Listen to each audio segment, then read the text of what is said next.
축덕과 추갈못이 함께 즐기는 방송 축덕숙덕 64번째 이야기 시작합니다. 반갑습니다. 네, 축덕축덕의 주영민입니다. 손흥민 선수가 데뷔 후 처음으로 5경기 연속골을 터뜨렸습니다. 아시아 선수 최초로 프리미어리그 통산 50호 골을 넘어서면서 새 이정표를 세웠죠. 네. 이 밖에 다양한 축구 소식 나눠보겠습니다. 주바페 주시은 아나운서. 안녕하세요, 주시은입니다. 양고기를 못 드신다고요? 네. 그러니까 먹을 줄 맛있는데. 아는데 제가 처음 먹었을 때 그 양고기에서 나는 냄새가 조금 심해서 그때 좀 소화가 잘 안 된 기억이 있어요. 입이 좀 짧죠. 네. 그리고 생각보다 못 드시는 게 많아요. 회도 연어와 참치만 먹고 빨간 생선. 빨간살 생선. 어릴 네. 때 편식 자주 하셨나 봐요. 편식은 지금도 하고 있죠. 아, 이게 진행 중이에요. 예. 네. 근데 어렸을 때 편식하면 부모님한테 혼나지 않아요? 야단 맞고? 야단 맞았던 것 같긴 한데 결론적으로 키가 많이 컸기 때문에 그냥 모든 게 다 덮어졌습니다. 역시 성장으로 모든 걸 네. 마무리한 주시은 아나운서. 자, 그리고 어제 양고기 회식하신 어제 양고기를 박진영 먹고 아나운서. 온, 박진영 아나운서래. 박진영 작. 박진영 아나운서입니다.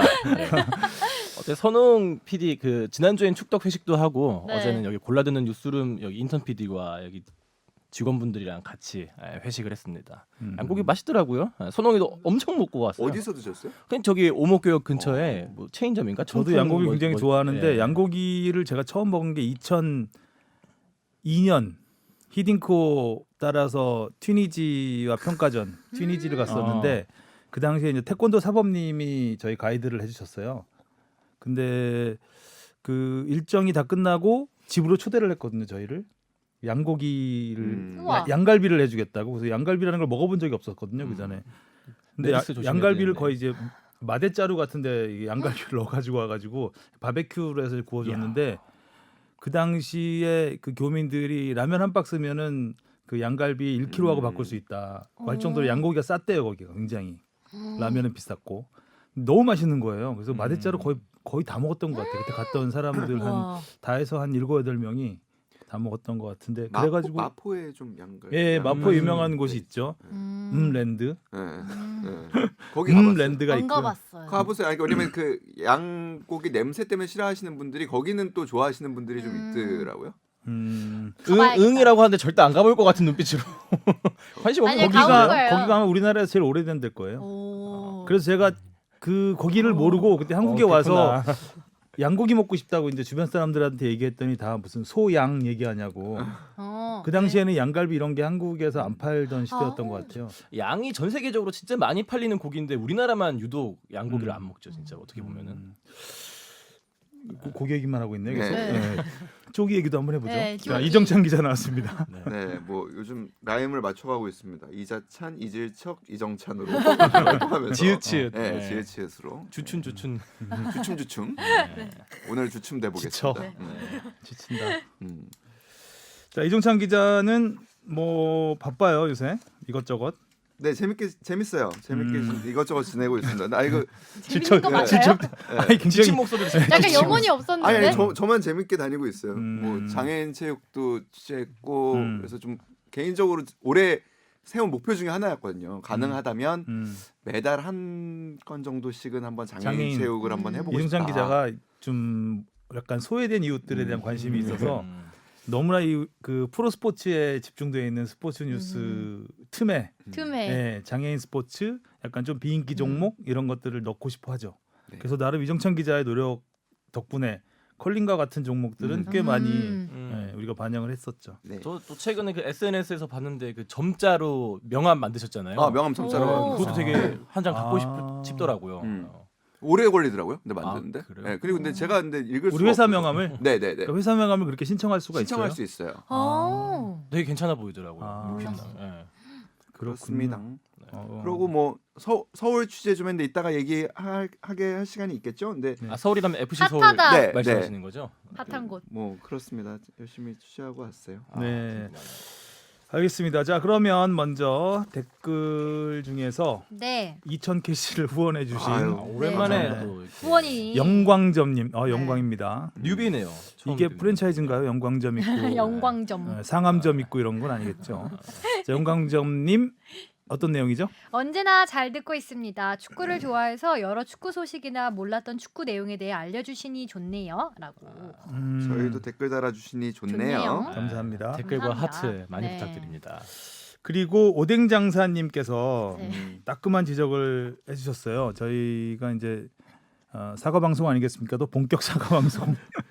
그래서 저희가 더 반성하는 의미에서 네. 오뎅장사님이 보내주신 글 읽어주시죠. 네, 서정원 선수는 오스트리아에서 수원으로 온 게 아니라 프랑스에서 뛰다가 돌아온 겁니다. 그리고 돌아온 계기는 발전 가능성이 없어서가 아니고 소속팀이었던 스트라스부르에서 핵심 선수급이었지만 감독과의 불화와 이적 과정에서 타 유럽 리그로의 이적 시장 마감으로 인해 한국으로 유턴하게 됩니다. 오스트리아라고 착각할 수 있으나 한국으로 돌아온 이유를 발전 가능성이 없어서라고 말씀하신 걸 보면 정확한 정보가 아니고 그냥 오스트리아니까 추측한 내용을 오피셜처럼 말씀하시니 축덕숙덕은 참 좋은 방송인데 꼭 회차마다 한 개 혹은 두 개씩 오류가 나와서 안타깝네요. 네, 안타깝습니다. 저희도 안타깝네요. 그리고 정확한 지적이 있습니다. 제가 그때 상황은 이거 이제 이 댓글이 올라오고 제가 사과 멘트를 답글을 달고 그 내용을 이제 오해를 또 부를 수 있으니까 빼고 다시 올렸거든요. 네. 그러니까 하성룡 기자가 조금 착각을 했던 것 같아요.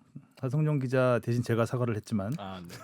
사과 조문을 하성룡 기자가 오스트리아에서 수원으로 왔다고 그때 얘기를 해서 저도 오스트리아에서 온 거니까 좀 발전 가능성이 없었겠구나라고 약간 넘겨짚은 게 있었다는 거를 뭐 죄송하지만 인정을 할 수밖에 없고요. 네. 이런 댓글 아주 감사하게 받을 테니까 따끔하게 지적을 해주시면 언제라도 사과할 준비가 되어 있습니다. 저희는. 1일 사과. 예, 네. 오뎅장사님 덕분에 제가 사과 장사가 됐다고 답글을 하나 달았었는데. 빼먹지 않는 아재 개그. 네. 자 그리고 질문 받아보겠습니다. 네. 무엇이든 물어보세요. 오늘 드디어 이 질문자가 찾아왔습니다. 주인을 찾았네요. 주인을 찾았습니다. 이정찬의 원팀 이자천이라고 하려고 그러시죠. 아닙니다. 이정찬의 원팀 리더십 책 보유자님이 질문을 보내주셨습니다. 질문이 길어요. 한국이 월드컵이나 올림픽 등 큰 대회를 앞두고 평가전을 하잖아요. 그때마다 언론에선 가상의 상대 땡땡땡과 평가전을 갖는다 이런 말을 자주 하더라고요. 러시아 월드컵을 예로 들면 독일과의 경기를 대비하기 위해 가상의 독일인 북아일랜드와 폴란드를 만난다 또는 멕시코와의 경기를 대비하기 위해 가상의 멕시코인 온두라스, 볼리비아 등과 평가전을 갖는다 이렇게요. 저는 이른바 가상의 상대라는 말에 다소 의문이 있습니다. 별로 합리적으로 보이지 않거든요. 예를 들어 한국과 일본은 바다 하나를 사이에 두고 있는 임적국이지만 축구 스타일은 완전히 다르잖아요. 한국 축구는 피지컬, 스피드, 체력, 압박을 강조하고 우선시한다면 일본 축구는 기술, 패스플레이를 강조하지 않습니까? 한마디로 같은 동아시아 국가이지만 축구 스타일은 완전히 다른 것 같습니다. 그리고 중국은 냉정하게 말하면 한국, 일본보다는 그래서 아래 좀 많이 아래고요. 다음 장이고요. 네, 그래서 질문 드립니다. 길다. 그래서 질문 드립니다. 대표팀 감독이나 축구협회에선 상대팀과 같은 대륙에 있는 국가, 즉 가상의 상대와 평가전을 치르는 것이 정말 훌륭한 시뮬레이션이라고 생각하고 평가전을 잡는 건가요? 아니면 그냥 언론에서 가상의 상대라는 스토리를 붙여서 기사를 작성하는 건가요? 그리고 이런 제 생각은 일개 축구팬의 의문에 불과하므로 이런 가상의 상대란 드립에 대해서 축덕숙덕 패널분들은 어떤 생각을 갖고 있는지 고견을 듣고 싶습니다. 일단 여기까지 네. 듣겠습니다. 자 이정찬 기자는 어떻게 생각하세요? 가상의 상대? 저는 그러니까 뭐 의미부여이잖아요. 그러니까 사실 가상의 상대라고 하는 것은, 근데 그 의미부여가 기사에 사실 조금 더 적극적으로 소통을 하기 위한 수단으로 사용되는 거는 맞습니다. 그리고 이 지적도 맞다고 생각합니다. 나라마다 스타일과 선수 구성이 다른데 사실 정확하게 어떤 경기 이 팀과 해봄으로 해서 뭔가 그 비슷한 뭐 효과를 얻는다고 보기는 조금은 어려운 부분이 있지만 아주 근거가 없는 표현은 아니라고 생각을 합니다. 그러니까 상대가 어쨌든 상대가 어느 팀이든 간에 우리는 이 팀을 그 팀으로 생각하고 원하는 전술을 실험을 해볼 수가 있는 거거든요. 그러니까 그런 부분에서 여기서 통하고 안 통하고보다는 우리가 준비한, 그러니까 예를 들어서 가상의 상대 스웨덴, 이게 스웨덴을 상대로 한 팀이다라고 한다면 우리가 스웨덴하고 할 때의 것들을 좀 실험해 볼 수 있다라는 점에서 의미가 있는 거죠. 어떤 지난주 저는 요즘에 그 스토브리그 끝난 다음에 핸섬 타이거즈 참 열심히 봤는데 지난주 핸섬 타이거즈가 그런 내용이에요. 그러니까 그 진짜 경기에 들어가기 전 마지막 연습 경기였거든요. 그러니까 뭐 지기고 있든 이기고 있든 상대가 어떤 팀이든 간에 우리가 본 경기에서 해보고 싶은 거를 마지막으로 한 번씩 다 해보는 거예요. 그랬을 때 아무튼 그 문제점을 고치고 뭐 혹은 뭐 보완점이 나오는 거를 이제 찾으려고 한다는 의미에서 가상의 상대가 실제 그 팀과 조금 다르더라도 의미가 있다라는 게 첫 번째 제 생각이고요. 또 하나는 사실 그런 마지막 가상의 상대와의 경기에서 제일 중요한 부분이라고 생각하는 거는 자신감입니다. 선수들의. 그러니까 선수들이 이거 해보니까 되더라. 그러니까 우리가 2002년 뒤에도 한참 동안 제가 신문에 있을 때도 썼던 표현 중에 하나인데 우리 축구 대표팀의 유로포비아, 그러니까 유럽 공포증이라는 게 사실상 있었어요. 네. 그러니까 선수들이 유럽 선수들하고 상대해볼 경험이 많이 없잖아요. 근데 사실 유럽 선수들하고 상대해보면 선수들이 굉장히 처음에 놀랍니다. 생각보다 힘이 굉장히 좋고요. 그리고 생각보다 빠릅니다. 그러니까 이런 부분에서 굉장히 당황을 하게 되거든요. 우리 2002년 월드컵 때 보면은 월드컵 전에 잉글랜드, 스코틀랜드, 프랑스하고 평가전을 치렀죠. 이 세 팀이 스타일이 당연히 다 다릅니다. 근데 하지만 우리는 이제 뭐 가상의 뭐 폴란드나 포르투갈을 상대로 생각하면서 할 수 있었던 거고 거기에서 좋은 성적을 냈을 때 우리가 폴란드를 맞설 때 두려움 없이 할 수 있다라는 점에서 의미가 있는 거죠. 그리고 마지막 세 번째 정도의 의미를 하자면 서로 간의 이해관계가 잘 맞아 떨어집니다. 그러니까 그 상대 국가에서는 아시아 국가하고 그래도 한번 해보고 싶어 하고 우리도 유럽 국가하고 해보고 싶어 하기 때문에 그런 매치업을 성사시키는 데 있어서 좀 뭐 유리한 부분이 있게 되는 거죠. 그리고 이런 경우에는 늘 꼭 기자회견장에 가면은 나오는 질문들이 있습니다. 그러니까 당연히 우리 팀 감독한테는 이번 팀을 상대로 가상의 뭐 어디를 상대로 어떻게 했냐라는 질문이 당연히 나오고 상대팀 감독에게 묻는 경우가 그러니까 우리보다 아무래도 그 상대를 잘 알잖아요. 그러니까 우리가 만약에 가상의 일본으로서 어느 팀을 상대하게 됐다면 상대 팀에서 물어볼 수 있는 거죠. 상대 팀 취재진들이 그러니까 우리가 니네를 가상의 일본으로 생각을 했는데 니네는 일본이랑 많이 해봤지 않냐? 그러니까 우리랑 했을 때 어떤 조언을 해줄 수 있냐? 뭐 이런 얘기들이 나오기 마련입니다. 그래서 그런 점에서 아주 의미가 없다고 보기는 좀 어렵다라는 생각입니다. 그럼요, 당연하죠. 네. 그 뭐 우리만 그런 게 아니라 아까 얘기했듯이 그러니까 상대 팀에서도 일본이라든가 뭐 이란 이런 그 아시아 국가하고 같은 조가 되면 아시아 국가를 찾아요. 아시아 국가 중에 한 팀하고 하고 싶어하고 일단 하드웨어가 비슷하고 기본적으로 전술이라는 게 나라마다 지어져 있진 않아요. 네. 감독에 따라 다른 거지. 뭐 그 전술 다른 거는 뭐 당연한 거고. 근데 일단 비슷한 그 체격 조건과 스피드와 이런 걸 가진 팀을 상대한다는 거는 분명 가상의 우리와 만날 팀이 네. 될 수 있다라고 보고요. 또 여기 이제 가상의 상대라는 표현 이 드립이라고 말씀하셨는데 이것이 이제 기자들이 붙여 넣은 건가 아니면 뭐 축구협회에서 하는 건가 하는데 가상의 상대라는 표현은 아마도 어원을 본다면 언론에서 붙였겠죠. 그랬을 것 네, 같아요, 언론에서 저도. 붙였겠죠. 하지만 축구협회에서는 우리는 이 팀을 상대하는데 훈련하기 위해서 파트너로 이 팀을 한다. 근데 이제 그 표현 이제 가상의 상대라고 이제 표현을 한 거니까 그냥 노력이 가상하다고 보시면 될 것 같아요. 네. 이런 거를 신태용 감독 같은 경우는 굉장히 잘 봤습니다. 네. 그러니까 언론에서 쓰는 표현들을 그러니까 많이들 보시고 그러니까 감독 중에 그런 분들도 있거든요. 그러니까 뭐 이번 상대가 뭐 가상의 뭐 스웨덴인데 이런 얘기면 스웨덴과 이 팀은 뭐 다르기 때문에 뭐 솔직히 그렇게 뭐 이런 식으로 빠져나가시려는 분들도 있는 반면에 네. 신태용 감독은 맞습니다. 막 이러면서 바로 그냥 역시. 이렇게 얘기해 주시니까 그런 부분에선 또 지도자 스타일도 좀 반영이 되겠죠. 딱 그거 같아요. 저희 뭐 시험 칠 때 모의고사 보는데 가장 비슷한 유형의 시험을 쳐봐야 될 거 아니에요. 그래서 뭐 가장 큰 틀에서는 뭐 그래도 일반적으로 생각하는 대륙별의 그런 특징은 있잖아요. 뭐 남미, 아프리카, 뭐 그렇죠. 유럽, 뭐 큰 체격. 그래서 아프리카 그 팀을 정도에서- 상대로 우리가 유럽 팀하고 가상의 대결을 할 수는 없는 거니까. 그렇죠. 네. 네. 많은 이해가 지금 뭐 말씀하셨지만 모의고사 네. 뭐 이런 표현도 이제 언론에서 많이 쓰잖아요. 마지막 음. 모의고사, 뭐 마지막 시험대. 맞아. 지금 어찌 보면 이제 시험대. 약간 상투적인 표현이 돼버리긴 했는데 점점 더 약간 새로운 표현들을 찾기 위해서 스파링 파트너. 스파링 파트너도 있고 네. 뭐 이게 잘못 가면 이제 가상의 상대로 다시 돌아오게 되고 설상 가상이 되는 거죠. 빌드업이 그냥 꾸준하시네요. 쭉쭉 올라오네요. 네, 오늘. 그다음에 네. 주바페도 한 말씀 하셔야죠. 가상의 상대에 대해서. 가상의 상대에 대해서 너무 좋은 말씀 많이 해주셔서요. 같은 의견입니다. 아, 예.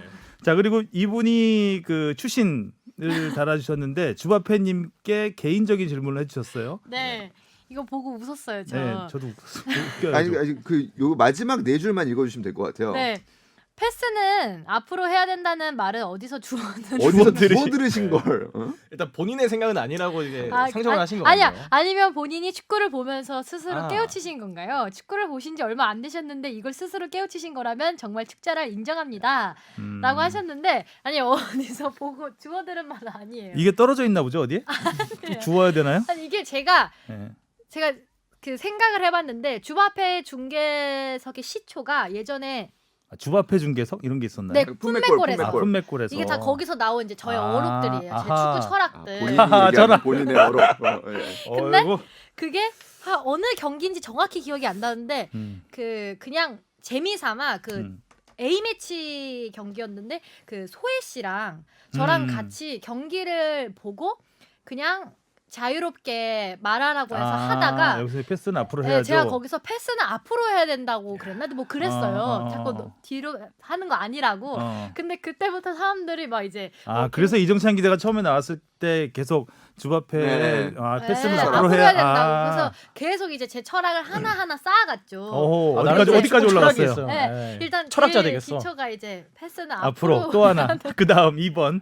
아, 오늘 한 개 나올 예정입니다. 또. 하나는 이제 골문 앞에서 망설이면 안 된다. 아, 망설이면 일단 안 된다. 골문 앞에서 무조건 차고 봐야 된다. 그렇죠. 슈팅은 네. 가급적 과감하게. 과감하게 어. 이제 그런 거 있고. 이게 근데 네. 주바페님이 하셔서 그렇지 집에 어르신들이 안방에서 다 하는 말이거든요. 저 그렇죠. 패스 앞으로 해야지 이런 말 다 하시거든요. 아니요, 난 처음 듣는 말이에요. 아, 정말요? 망설이지 말라고요? 네. 오, 어떻게 아버지 모시는 것 같아. 그다음에. 망설이면 안 되고 네, 네. 이건 다른 선수한테 이제 얻은 건데 네. 넣어줘야 하는 골은 넣어야 한다. 그래야 선수들의 사기가 이제 더 올라가고 그렇죠. 선수들끼리도 방금 저건 혹시 이런 거 없어요? 헤딩은 머리로 해야 된다. 아이 그런 거 없어요.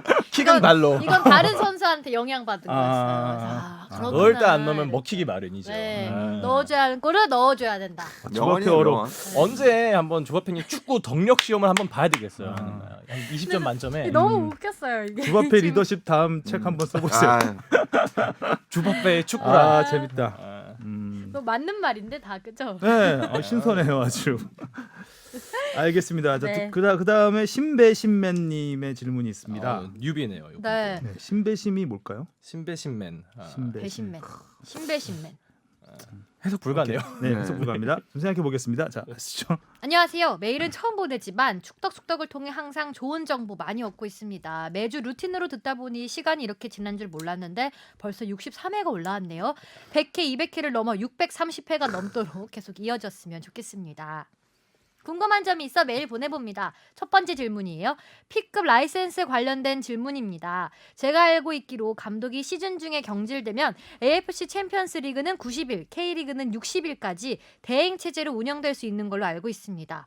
만약 이게 맞다면 K리그에서 구단이 60일 이내에 P급 감독을 계약하지 못하면 불이익을 받거나 몰수패를 당한다거나 하는 건가요?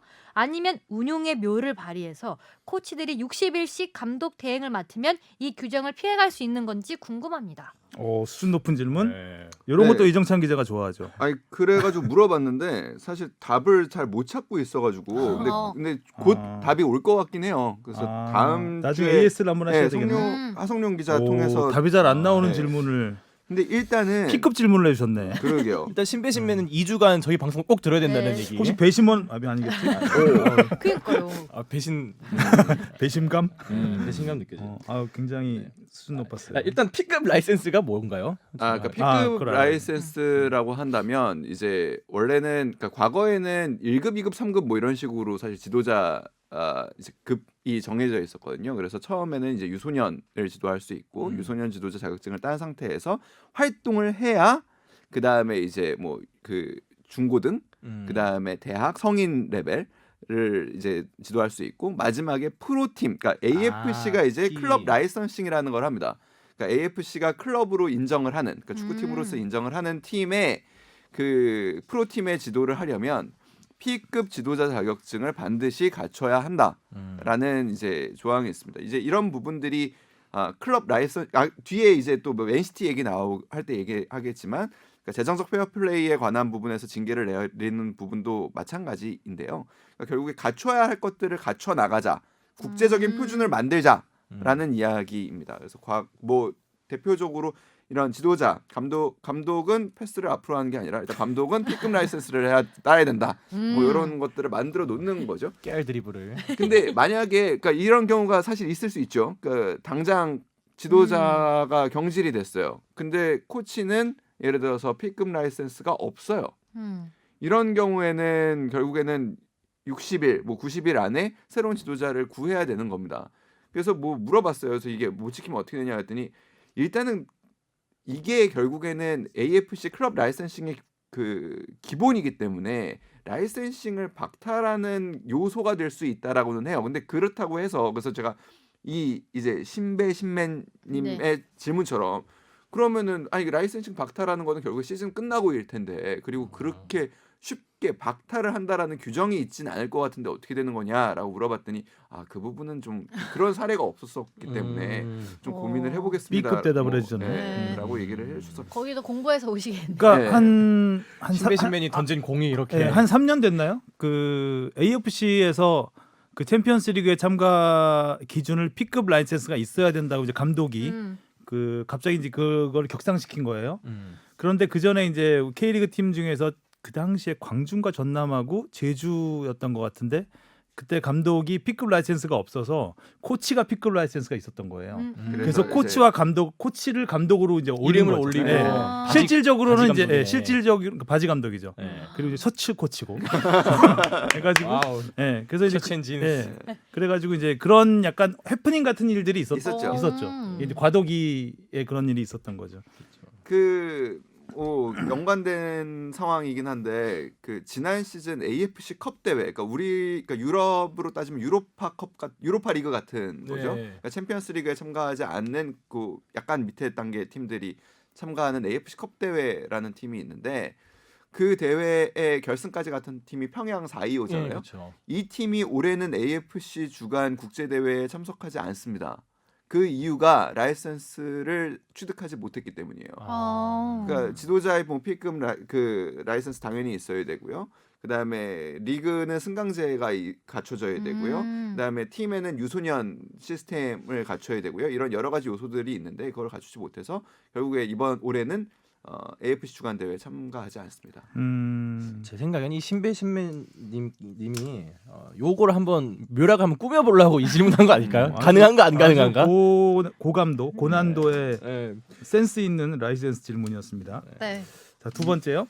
추가로 녹음하시면서 드실 간단한 간식이라도 보내보고 싶은데 방법을 몰라서 질문드립니다. 질문이 아니었. 네. 네. 아유, 감사하죠. 감사하죠. 간식을 보내주시고 싶은데 주소와 누구 앞으로 보내야 되는지 알려달라고 하셨던 건데. 네. 박지영 작가가 답장을 드리세요. 네. 그러니까 저희 받아도 됩니까? 뭐 되겠죠? 뭐 이 정도. 근데 전에도 마음만 이제 받는 게 마음이 편할 것 같기도 하고 그런가요? 네. 부담스러울 것 같기도 하고 어쨌든 감사합니다. 와, 감사합니다. 아주 이런 많이. 댓글은 처음이었어요. 저는 네. 안 읽어보고 질문인 줄 알고 그래서 진짜 이걸 네. 당했다. 자, 질문 어디로 보내주시면 되죠? fb@sbs.co.kr로 많이 보내주세요. 네, 간식은 어디로 보내주시면 되죠? 서울시 양천구 마음속으로. 너무 흑심이 나와버렸네. 양천구. 혹시 지금도 듣고 계실지 모르겠지만 예전에 샹그릴리아의 그녀라는 닉네임을 가지신 오랜 청취자분이 계신데 이제 막 귤도 좀 보내주시고 한 적이 있어요. 제주에 아마 맞아요. 사셨던 걸로. 네, 알아서 하라는 박지전 작가의. 자, 그러면 첫 번째 이야기로 들어가 보겠습니다. 손흥민 선수의 5경기 연속골, 리그 9호 골, 시즌 16호 골입니다. 프리미어리그 통산 51호 골. 5시즌 만에 위협을 달성했고요.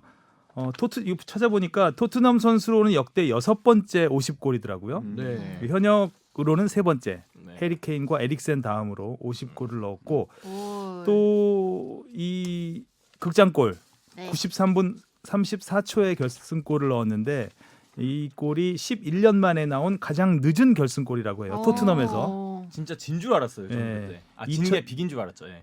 이게 2009년 아론 레논 기억하시죠? 아론 네. 레논이 94분 24초에 넣은 적이 있다고 합니다.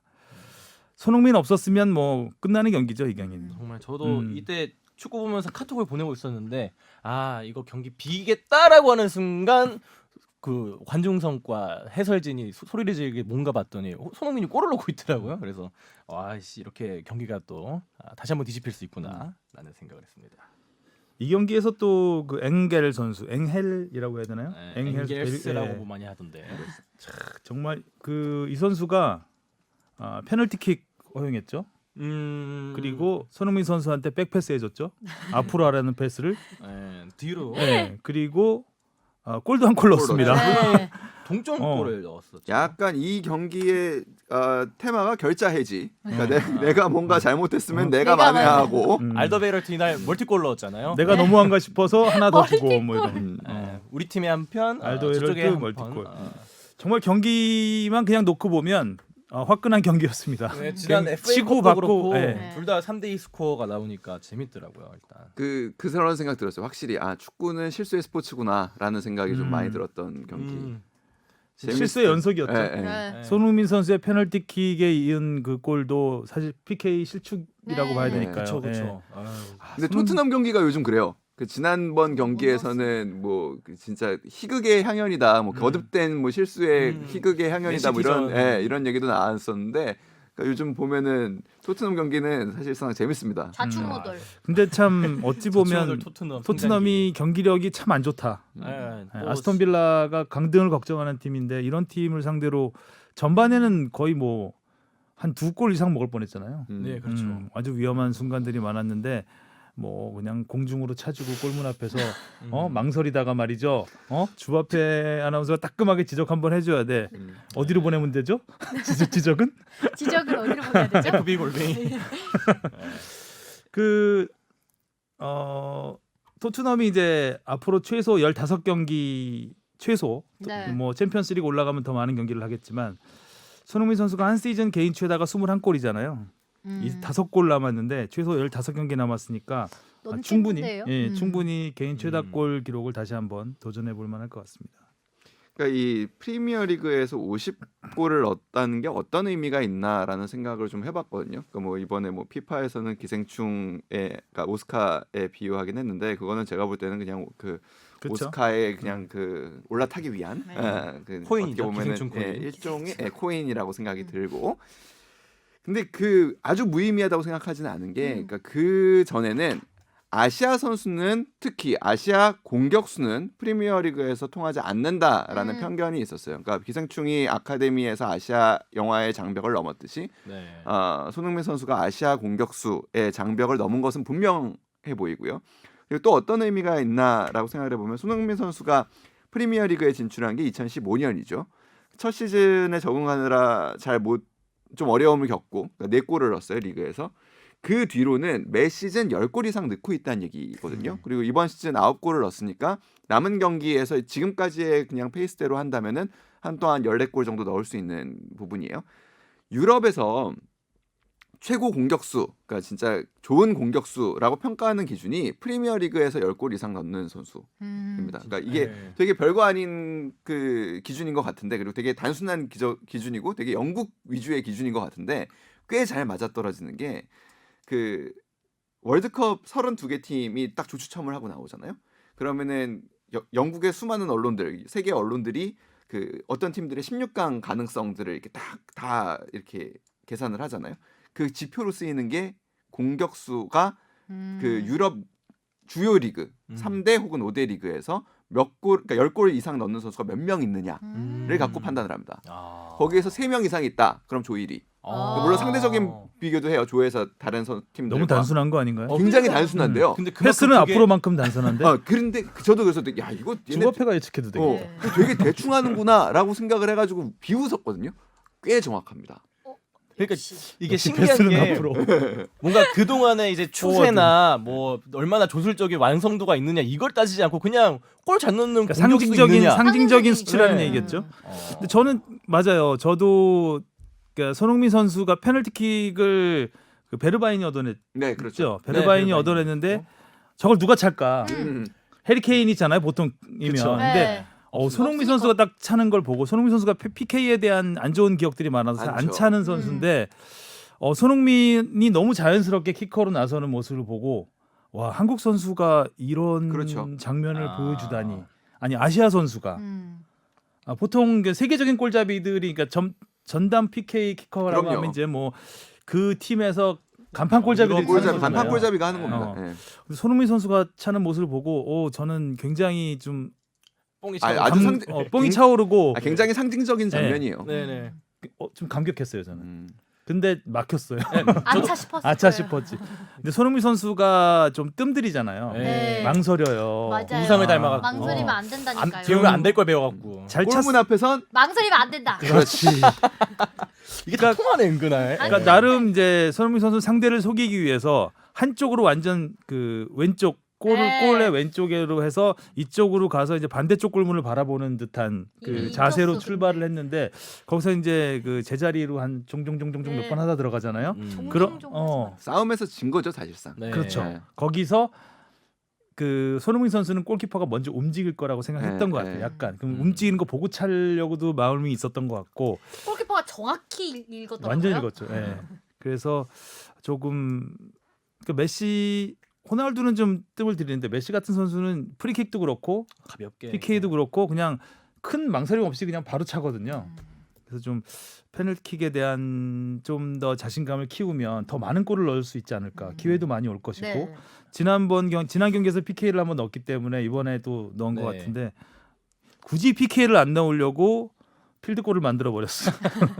근데 자진 아마 거고. 그 스스로 성장하는 계기가 되긴 할 거예요. 그러니까 왜냐면 그러니까 아까 그 주영민 선배도 얘기했듯이 그러니까 이게 경기 중에 나오는 PK는 진짜 아무나 차는 게 아니에요. 그러니까 다시 없을 수 있는 기회이고 승부처이기 때문에 팀에서 반드시 가장 확률이 높은 선수 그리고 가장 자신감 자신 있는 골잡이가 차게 돼 있습니다. 뭐 그날의 컨디션 이런 거 아니에요. 그냥 그렇지. 네. 아니지. 정해져 있는 거예요. 그냥. 그러니까 그게 지금 손흥민 선수가 하고 있다라는 거고 그리고 아마도 레이나 골키퍼는 이거 보면 당연한 거겠지만 경기 중에 PK가 나오게 될 경우 손흥민이 찬다라는 걸 알고 있었을 것이고요. 네. 그 손흥민 선수에 대한 어느 정도의 스타일을 분석을 파악하고 하고 나온 거라고 생각해요.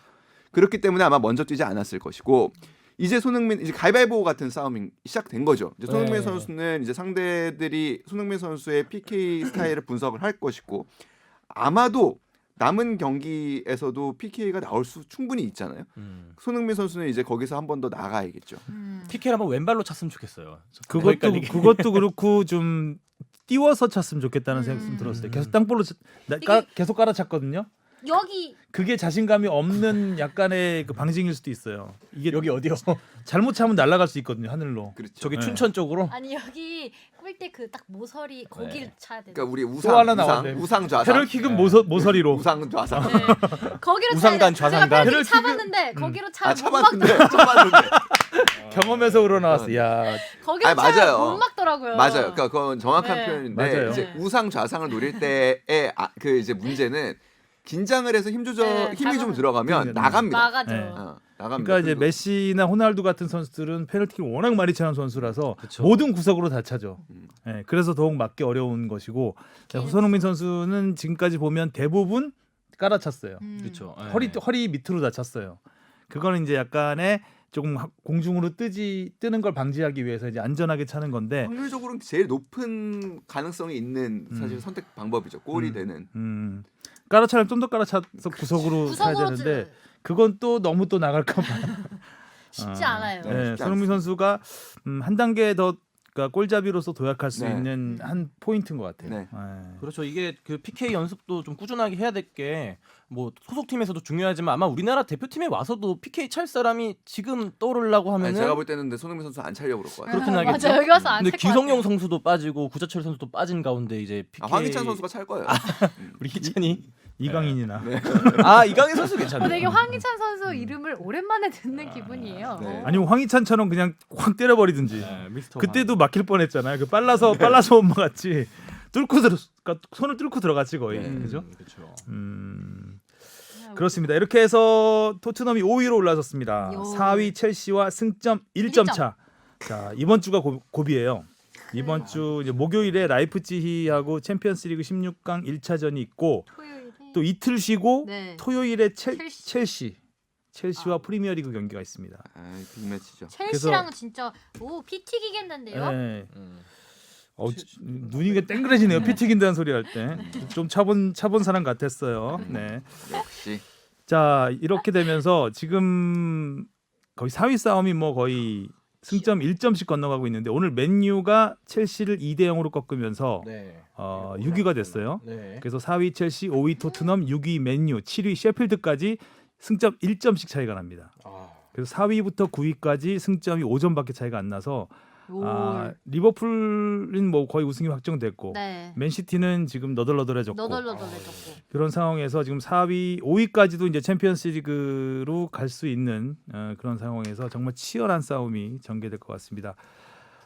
이 시점에서 우리가 이제 오늘 맨유 첼시 경기를 한번 큰 화제가 됐죠. 네네. VAR도 너무 많이 나오고 특히 맥과이어의 거기를 발차기. 차는, 네. 좀 아픈 부위를 이제 발로 차버렸죠.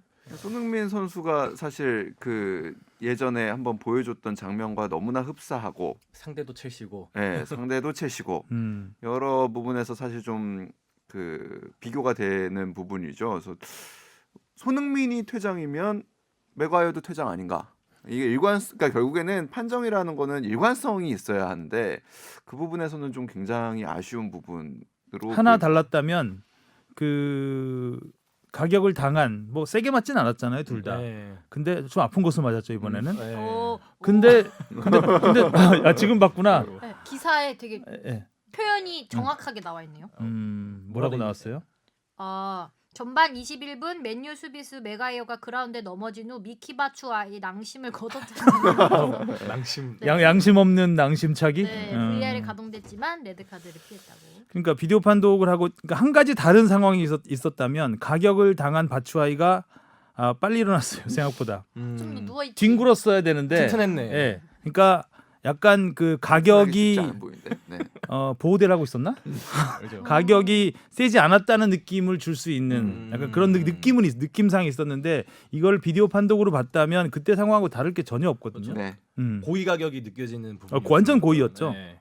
완전 고의였고 맥과이어의 변명이 아주 웃겨요. 끝나고 인터뷰를 했는데 나는 바추아이가 앞으로 넘어질 것 같아서 받쳐준 거래요. 받쳐줄 때를 받쳐줘야지. 삼각대를 만들어 주겠다는 건가? 그러니까 그것 때문에 더 각도 조절을 못했네. 예. 제가 제 아들 비행기 태워줄 때도 안 하는 자세입니다. 사실. 침대에서 비행기 그거는 태워주는 때도 게 아니라 비행기를 격추시키는 거지. 이거는 나올 수 없는. 비행기를 거는 패트리어트 미사일이죠 거의 그 정도는. 그렇게 그러니까 변명을 했구나. 그런 변명을 해서 약간 인성 논란까지 좀 이어지고 있고 또 맥과이어가 퇴장을 당하지 않음으로써 이제 어쨌든 맨유가 11명이 다 뛰게 된 거고 맥과이어가 또 쐐기골까지 넣었잖아요. 그렇죠. 예. 그러면서 첼시 입장에서는 굉장히 여러 가지로 아픈 상황이 아프죠. 됐고 또 두 골이 취소가 됐어요. 네. 그 비디오 판독으로. 근데 두 번째 골은 확실히 옵사이드가 맞는데 발이 좀 살짝 첫 번째 골은 이제 골과는 직접적인 상관이 좀 옆에서 밀쳤다는 얘기거든요. 네. 근데 그게 자세히 보면 그 첼시 선수 누구였죠? 그러니까 첼시 선수가 밀치기 전에 그 뒤에 있는 맨유 선수가 먼저 이 선수를 밀어요. 그래서 약간 밀리면서 앞 선수를 밀치는 거거든요. 그렇기 때문에 이거를 엄밀히 보면은 이 첼시 선수가 의도적으로 밀쳤다고 보기는 좀 어려운 상황이다라는 게 이제 영국 언론들이 보는 것이고 심판의 판정은 계속해서 논란을 불렀다라고 하는 게 이번 경기였습니다. 그러니까 올해만큼 그러니까 물론 뭐 이제 그런 부분도 있습니다. 그러니까 영국 언론들은 심판에 관한 기사를 굉장히 많이 써냅니다. 그리고 헤드라인으로 심판의 이름을 뽑는 경우도 굉장히 많습니다. 심판의 이름이요? 네네네. 근데 우리는 보통 주심 뭐 혹은 네. 뭐 부심에 뭐 오심 이렇게 얘기하지만 맞아요. 뭐 예를 들면은 뭐 땡땡땡 이정찬 주심 이렇게 기사에 잘 쓰지 않거든요. 근데 여기는 헤드라인도 그냥 박아버려요. 헤드라인으로 박는 경우도 굉장히 많아요. 근데 그래서 우리가 좀 더 영향을 받게 되는 경우도 없지는 않지만 올 시즌만큼 이렇게 심판 판정이 문제가 된 적이 있었나라는 생각이 들 정도로 올해는 좀 매끄럽지 않은 것 같아요. 그러니까 리버풀이 이미 우승이 확정되고 네. 맨시티도 완전히 이렇게 되니까 음. 뭔가 볼 요소를 4위 싸움이라도 시선을 다른 한번 시선을 다른 곳으로 돌리자. 이제 작가 지필. 맨유를 올려라. 아. 이거 갑자기 이제 12회까지 갔는데 갑자기 이제 그 시청률 떨어지기 시작하니까 그렇지. 일단 죽여. 그렇지. 야 일단 조연 중에 괜찮은 애가 나왔어. 걔를 야 띄워 걔를 이제. 그러니까 사랑에 빠졌는데 알고 보니 남매 뭐 이런 거죠. 어? 이런 식으로 막장으로 가는 거죠. 그래서 약간 뭐 진짜 그런 우스갯소리도 할 만큼 정말 심판 판정이 애매한 상황이 좀 너무 많았던 것 같아요. 네. 맨유 너무 조연인데. 근데 그런 부분은 있는 것 같아요. 맨유가 조금 그러니까 상승세를 타고 있고 그리고 그 첼시가 약간 조금 어려워지는 분위기인 것 같긴 해요. 그래서 점점 더 어떻게 보면은 4위 싸움이 더 재밌어지는 것 같은데. 예, 특히 이제 또 뭐 토트넘까지 여기는 있으니까 어제 사실 이 경기의 가장 큰 수혜자는 토트넘 아니었나 싶기도 하고요. 네. 그렇죠. 첼시가 일단 그 자리에서 움직이지 못했으니까. 네. 주춤했어. 맨유 솔샤르 감독도 사실 뭐 경질을 설전 나오고 이랬잖아요. 최근에 그러니까요. 되게 안 좋았잖아요. 뭐 포체티노가 거기 간다 뭐 이런 얘기도 많았었고요. 포체티노는 어디에? 그러니까 하여튼 포체티노가 뭐, 또 그리고 프리미어리그로 돌아오고 싶다는 얘기를 그렇죠. 했죠. 아예 직접적으로 해버리는 바람에. 그리고 첼시 토트넘한테 패한 아스톤 빌라 그 수비수 엥겔스요? 네. 네. 이 선수가 기사 읽다 보니까 그 주전 저도 아스톤 빌라 선수들은 잘 모르는데 사실 네. 주전 타이론 밍스의 부상으로 백업 출전했다는 백업을 출전했다는 해서 경기를 완전히 자기의 경기로 들었다 만들었다. 놨다. 네. 그리고 아스톤 빌라가 이번 시즌에 현재 17위예요. 아스톤 빌라가 강등권에 승점 1점밖에 차이가 나지 않습니다. 지금 강등 난리예요. 거기도. 근데 경기력을 봐서는 강등될 것 같지는 않던데 토트넘이 못한 건지 모르겠지만 그러니까 이번 시즌에 아스톤 빌라가 10위 이내의 팀과 경기에서 승점이 단 1점이래요. 그러니까 동네 깡패인 거지. 동네 밖으로 나가면 터지고 동네에서는 그냥 주름 잡는. 골목대장. 네. 골목대장. 그래서 또 이제 보면 아스톤 빌라가 좀 아까운 게 시즌에 이번 시즌 15패를 당했는데 이 가운데 8경기에서 한 골차 패배를 당했어요. 토트넘전도 좀 한 골 차잖아. 예, 한 골 차로. 그러니까 좀 아스톤 빌라 입장에서는 좀 굉장히 아쉬움이 남는 경기였을 것 같습니다. 근데 강등권도 뭐 지금 난리예요. 난리죠, 그러니까, 거기도. 와포드가 19인데 24점. 그러니까 맨유 올리고 아스톤 내려. 예. 이런 거 된 것 같아. 브라이튼이 15위인데 27점. 한 경기에 그러니까 15위에서 19위는 다 바뀔 수 있는. 네, 맞아요. 맞아요. 거기도 치열하더라고요. 난리네. 자, 그리고 리버풀이 17연승, 리그 26경기 무패 행진. 이제 우승까지 단 5승 남았습니다. 우승. 이제 날씨 조금 따뜻해지려고 그러는데 12경기 남았으니까 리그가 뭐 두 경기 한 경기만 이겨도 네. 리버풀 관련 오늘 이제 그 팟캐스트 그러니까 영국 팟캐스트 들으면서 이렇게 출근을 하는데 그 이제 영국에서도 리버풀은 더 얘기할 게 없대요. 뭐 뭘 더 그러니까 새롭게 더 잘하는 거를 분석하기도 어렵고 뭐 얼마나 강한지 얘기하는 것 자체가 이제 무의미해졌고. 그러니까 리버풀이 이기는 건 이제 뉴스가 아니다. 예, 예. 진짜. 져야지 져야죠. 뉴스다. 예. 그래서 우승부라도 해야지. 보통은 그 이제 제일 잘하고 우리도 그렇잖아요. 그 팟캐스트 하면 제일 우리 손흥민 선수를 제일 먼저 얘기하듯이 리버풀을 얘기하는 게 당연한 건데 리버풀이 지금 이제 점점 팟캐스트에서 뒤로 밀리고 있습니다. BBC 맞아요. 팟캐스트에서. 기사도 보면 네. 그러니까 리버풀 그러니까 한 1월까지만 해도 리버풀의 이런 원동력 이런 거에 대해서 정말 디테일하게 많이 썼는데 요즘에는 그냥 경기 더 쓸 데 없어요. 전적하고 뭐 그냥 짧아요 기사들이 좀 많이. 이겼음. 근데 이번 승리는 또 의미가 있던 게 사디오 마네가 돌아왔잖아요. 오랜만에 네. 돌아왔죠. 오랜만에 돌아와서 골을 넣고 마네. 네. 뭐 이러려고. 3주 만에 돌아왔는데 교체 투입된 지 18분 만에 그 볼 트래핑 아주 예술이었죠. 360도 돌면서 180도 돌면서 골을 넣었습니다. 18분 만에 와. 미나미노의 자리. 리버풀은 이렇게 잘 나가고 있고 네. 그다음에 우리 맨 안타까운 맨시티 맨시티. 얘기를 좀 해보죠. 맨시티가 재정적 페어플레이 FFT 이게 파이낸셜 페어플레이죠. 네. 이 위반으로 2시즌 동안 UEFA 주간 클럽 대항전 출전이 금지됐습니다. 네, 3천만 유로의 벌금을 부과받았습니다. 385 맞네요. 네, UEFA 성명에 따르면은 그러니까 맨시티가 2012년부터 16년까지 이 계좌 내역과 손익분기 정보에 대해서 이제 증거 자료를 제출했는데 이거를 검토해 본 결과 스폰서십이 부풀려졌다. 네. 스폰서십 수입이. 그러니까 FFT를 간단하게 좀 설명을 해주실래요? 그러니까 제가 그 영화를 되게 좋아해서 영화하고 한번 비유를 해볼게요. 그러니까 그 영화가 우리 저 나름 충무로 퀴즈인데 제 어렸을 때 한국 영화 관련한 가장 인상적인 장면 중에 하나가 막 그 배우 충무로 퀴즈면 영화 만들고 있어야 되는 거 아니에요? 영화를 그러게요. 보고 영화를 있냐? 보았죠. 아니 네. 충무로 어덜트네 네. 지금은. 그렇죠. 그 있으면 충무로 올드. 충무로는 김밥이죠. 김밥이 예, 저도 그 생각하고 갑자기요? 있어요. 네. 충무김밥 아니에요? 충무김밥? 근데 충무로에도 김밥이 그러니까 충무김밥이 맛있는데 충무로에는 김밥이 근데 많긴 합니다. 네. 그리고 충무로는 이쯤에서 차단. 네.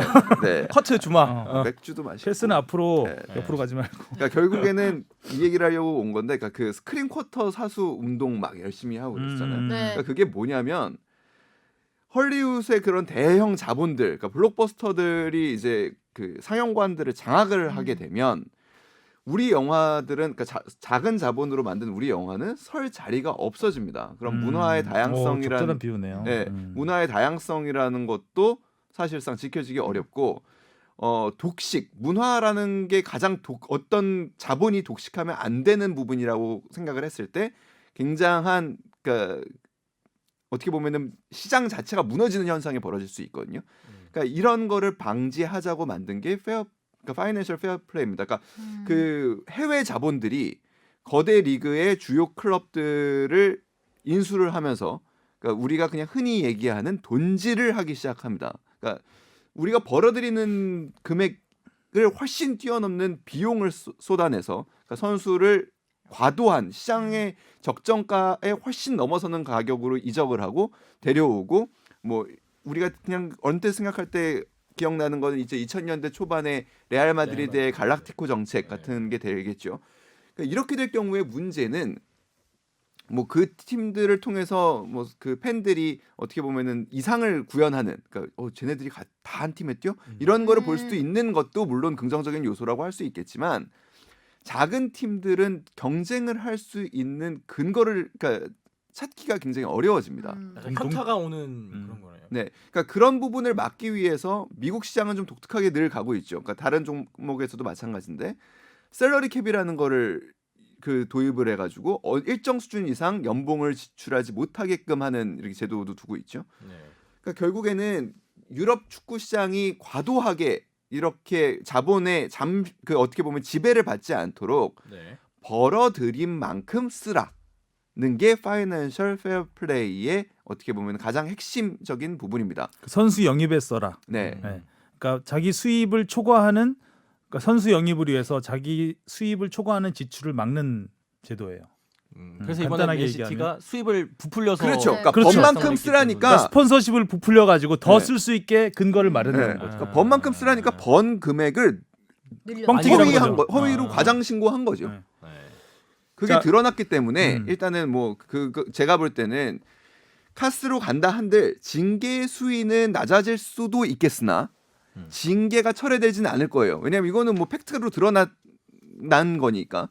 그렇게 될 경우에는 이제 프리미어리그 이제 후폭풍이 이제 예상되는 후폭풍들이 굉장히 큰데 잠깐 네. 후폭풍이 이제 좀 많아서 네. 좀 이따가 얘기를 하고 이제 궁금해하실 수 있는 부분이 이게 2012년부터 2016년에 있었던 네, 그, 4년간. 네. 그 장부를 가지고 이 징계를 내린 건데 그러면 왜 이 예정께 갑자기 불거졌을까? 라고 이제 의구심이 있을 수 있어서 2018년 11월 그 축구 폭로 매체인 풋볼 리크스가 네. 엄청난 분량의 이메일을 입수합니다. 그 이 맨시티 관련해서 누가 제보를 한 건가요? 제보를 했을 것 같아요. 왜냐하면 일단 내부자의 제보로 시작됐겠죠. 예, 맨시티를 이제 만수르가 네. 네. 사갔잖아요. 그 다음부터 이제 그 엄청난 투자를 하게 되는데 만수르에 대한 이 시선이 안 좋아요. 어디에? 일단 이 프리미어리그 자체에서 팬들 네. 사이에서도 이제 돈으로 이제 무조건 하려고 하는 거니까 그 외국 자본 특히 이제 중동의 그 석유 재벌 자본이 들어오다 보니 석유 재벌 맞죠? 네. 네. 네, 그렇죠. 팩트 체크를 아니 해야 그냥, 돼. 그냥 뭐 왕족이죠. 뭐 근데 사실 뭐 재벌이라고 보기도 경유 재벌 아니죠? 재벌은 뭐 속이니까. 한국적인 또 개념이니까.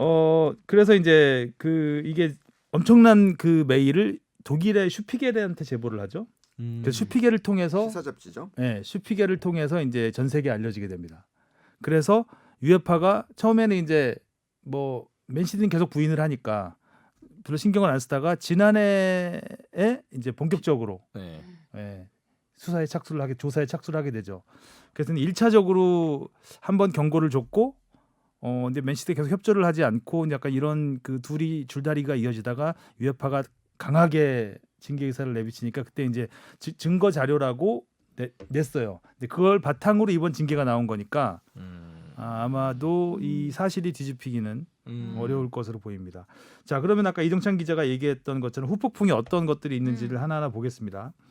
일단 아까도 말씀드렸듯이 이 그 징계의 근거가 되는 부분들은 사실 그 돈의 흐름이잖아요. 자금의 출처와 자금의 흐름이기 때문에 사실 이만큼 똑 부러지는 게 없습니다. 그러니까 이거는 팩트가 뒤집힐 뭐 항소를 한들 뭐 어떻게 간들 그 그렇죠. 돈이 왔다 갔다 네, 하는 네. 게 다 남아 있는 건데. 그런 거는 그러니까 그리고 원래 그 증명할 수 없는 돈은 결국에는 안 잡히게 되는 거예요. 그러니까 결국에는 맨시티가 새롭게 이게 알고 보니 누락돼 있었는데 우리가 이만큼 더 벌었다는 거를 더 증명을 하지 못한다면 이거는 뭐 징계가 철회될 수가 없는 부분입니다. 되게 작은 돈이 아니고 엄청난 돈이기 네, 때문에 그렇죠. 그거를 뭐 가짜 뭐 간이 형수증 끊어갈 수도 없는 그러니까요. 것이고. 그러니까 뭐 그렇기 때문에 프리미어리그는 그럼 징계를 안 할 수가 없습니다. 그러니까 이거는 UEFA가 유럽 축구 연맹 대항전 우리가 그냥 흔히 맨시티가 잘하는 팀이니까 챔피언스리그에 못 나간다고 이렇게 그냥 기사를 쓰고 마는데 뭐 UEFA가 주최하는 모든 대회에 2년간 못 나오게 하는 거고요.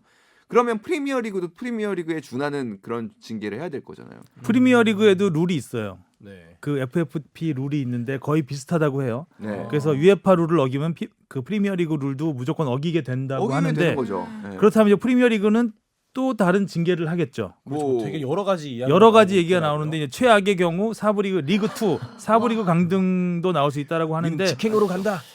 그 보도는 제가 봤을 때 약간 정론은 아닌 것 같고 이제 굉장히 추측이 많이 섞인 보도인 것 같고 일단 승점 삭감은 피할 수가 없겠죠.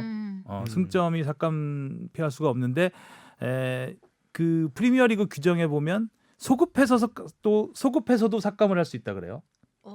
그 시기 다음- 2012부터 16년에 이때 그 잘못한 거, 네. 잘못한 거에 대한 승점 삭감을 그때 때려봐야 의미가 없으니 그렇죠. 이번에 그러니까 올 시즌에 때리는 거죠. 뭐 예를 들면 그러니까 올 시즌에도 당연히 때릴 것이고 그 시기에 뭐 타이틀을 차지한 것이 있으면 박탈할 수가 있다는 거예요. 소급 적용을 맞아요. 하는 거죠. 네. 이제. 근데 2014년에 우승을 했죠.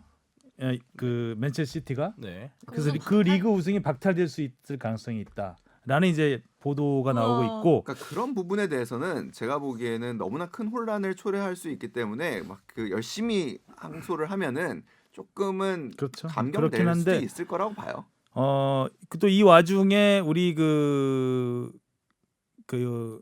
무리뉴님이 또 그러면 2018년에 우리 우리가 우승한 거 아니냐? 맨시티가 1등하고 우리가 2등했는데 그때 승점 차가 한 15점 이상 됐거든요. 그럼 우리도 우승 줘야 되는 거 아니냐 하고 이제 또 입을 가만히 놔두지 못하셨어요. 어떻게든 깔때기 한번 끼워보려고. 낄끼빠빠 했어야지. 아니 지금 열심히 낀 거예요. 네. 낄 때라 생각한 거예요. 지금 내가 낄 때다. 낄 때라고. 내가 지금 낄 다른 때다. 구단들은 신났어요, 약간. 그렇죠. 신날 때 클롭 이제. 감독은 뭐 신났다는 표현은 좀 그렇지만 과르디올라 감독과 선수들이 좀 불쌍하다라고 그랬고 다른 팀들 특히 이제 4, 5위 경쟁 5위권에 있는 팀들은 팀들은 신났어. 가만두면 안 된다 약간 이런 얘기고 근데 꼭 그렇게만 봐야 되나라는 사실 저는 좀 생각도 좀 들어요. 그러니까 그 결국에 영화하고 다시 한번 또 그 얘기를 하자면 우리가 아무튼 한국 영화가 아무튼 스크린 쿼터가 폐지됐음에도 불구하고 굉장한 성장을 했잖아요. 거기에는 또 사실은 자본의 투자도 물론 들어가는 겁니다. 그러니까 우리가 이제 CJ를 어떻게 보면은 스크린을 독점한다고 비판도 하지만 CJ의 그런 투자로 인해서 기생충이라는 영화가 아카데미에서 상을 또 받게도 되는 부분도 있거든요. 그래서 맨시티도 사실 비슷해요. 그러니까 이 만수르라는 사람이 그냥 나 기분 좋으려고 돈을 그냥 막 투자하는 거는 아니에요. 맨시티라는 팀에. 그리고 사회 간접 자본의 투자도 엄청 많이 합니다. 그러니까 예를 들면 맨시티 경기장을 지어놓고 맨시티 경기장으로 오는 대중교통이 없으니까 트램을 설치를 그냥 해버립니다. 그러니까 거기까지 오는 기차 그러니까 그 선로를 그냥 깔아버려요. 야. 그리고 근처에 그러니까 집을 짓습니다. 그리고 고용을 합니다, 사람들을. 그러니까 지역 경제 활성화를 위한 여러 투자들도 굉장히 많이 하고 있거든요. 그러니까 맨시티에 투자하는 거, 그러니까 이 이제 만수르라는 사람의 입장에서 보면 그냥 내가 그냥 막 돈 많은 사람으로서 그냥 돈 흥청망청 쓰겠다, 그러고 그냥 뭐 맨시티 우승하는 거 보겠다라는 것만이 아니라 내가 이만큼 맨체스터라는 그 도시의 네. 개발에 참여를 해서 이미지와 이런 모든 것들을 갖고 가면서 계속해서 비즈니스를 더 크게 하겠다라는 사실 생각까지 있는 거거든요. 그래서 뭐 긍정을 할 수 있는 부분 그리고 비판을 할 수 있는 부분이 공존한다고 저는 생각합니다. 그 좀 언론 기사들 보면 요즘 만수르에 대한 공격 기사가 굉장히 많아요. 그러니까 만수르가 맨시티에 들어오기 전에는 이러지 않았다. 그때 맨시티로 돌아가야 된다. 뭐 이런 얘기도 있고요. 있죠. 그런 네. 얘기도 있죠. 약간 자성의 목소리들이 좀 있고 너무 돈으로 포장된 맨시티가 이제 결국은 팀을 망쳐놨다. 뭐 이런 얘기도 있고요. 그리고 구체적으로 들어가면 또 하나의 물골 흑폭풍이 이제 과르디올라 감독과 선수들이 네. 이제 어떻게 되느냐. 네. 사부리그 가도 이 팀이 있을 수 있느냐. 응? 근데 일단 과르디올라 감독은 뭐 오늘 언론 인터뷰 보니까 나는 사부리그 남는다, 가도 남는다라고 남겠다는 했어요. 일단 계약은 2021년까지 돼 있습니다. 네. 예. 그런데 뭐 그거는 이제 현재로선 그렇게 말할 수 있는 예, 거죠. 과르디올라 감독은 계속해서 이 FFP 문제가 불거졌을 때마다 나는 구단 경영진을 믿는다. 항상 이렇게 얘기를 해왔거든요.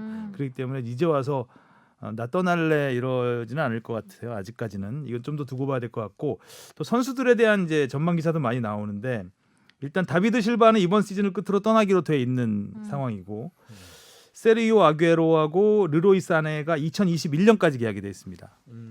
그리고 2022년 이후에 계약이 끝나는 선수들이 데브라위너, 베르나르도 실바, 스털링, 에데르손 아주 젊은 주력 선수들이죠. 다 떠나려고. 근데 이제 가장 그 챔피언스리그에서 꿈을 펼쳐야 될 나이의 선수들이거든요. 네. 근데 과연 이 선수들이 챔피언 이게- 2022년까지 계약이 되어 있는데 2021을 못 나가잖아요. 네. 그러면은 남아 있을 이유가 없는 거예요. 그러려면 이 선수들은 떠나지 않겠느냐라는 이제 전망이 꽤 많죠. 어려운 문제입니다. 그리고 그 구단의 수입이라는 부분이 사실상 무한정으로 늘어나기가 어렵거든요. 근데 그 쓰고는 쉽고 많이 쓰고는 쉽고 그렇게 되는 상황에서 결국에는 이제 맨시티는 선택을 해야 되겠죠. 그 이적료를 챙길 건지 아니면 임대를 보내는 식으로 해가지고 또 이렇게 팀을 재건을 할 건지 고민이 많이 될 잠깐 겁니다. 보냈다가 재정적인 문제도 있는데 한 전문가의 의견을 보니까 그러니까 맨시티가 챔피언스리그 결승에 갈 경우에 한 시즌에 1억 5천만 파운드의 수입을 얻을 수 있대요. 이렇게 되면 2,300억 원 정도인데 이 금액이 이제 빠지는 거죠. 챔피언스리그만 따졌을 때. 네.